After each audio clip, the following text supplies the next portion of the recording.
দীর্ঘদিন সিনেমা ও ব্যক্তিগত জীবন দুই দিকেই আলোচনার বাইরে ছিলেন ঢাকা চলচ্চিত্র জনপ্রিয় অভিনেত্রী ইয়ামিন হক ববি। অবশেষে আবারও আলোচনায় এলেন তিনি, তবে সিনেমা নয়, ব্যক্তিগত বিষয় নিয়ে শিরোনাম হলেন।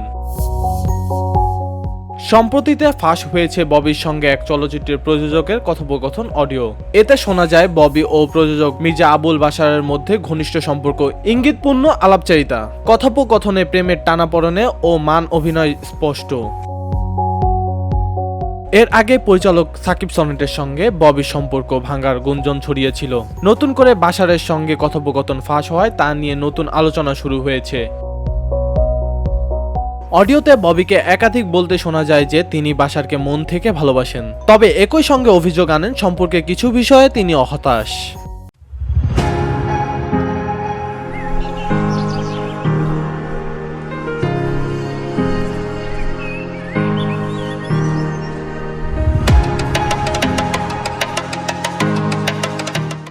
বিতর্কের মুখে ববি দাবি করছেন, ফাঁস হওয়া অডিওটি পুরনো এবং সম্পাদিত।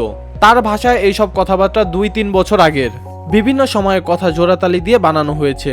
এক কথার সঙ্গে আরেকটা মিল নেই। কেউ অহেতু ঝামেলা তৈরি করতে এগুলো ফেসবুকে প্রকাশ করেছে। তবে কে বা কারা এই অডিও ফাঁস করেছে তা স্পষ্ট করেননি নায়িকা। ফলে গুঞ্জন থামছে না।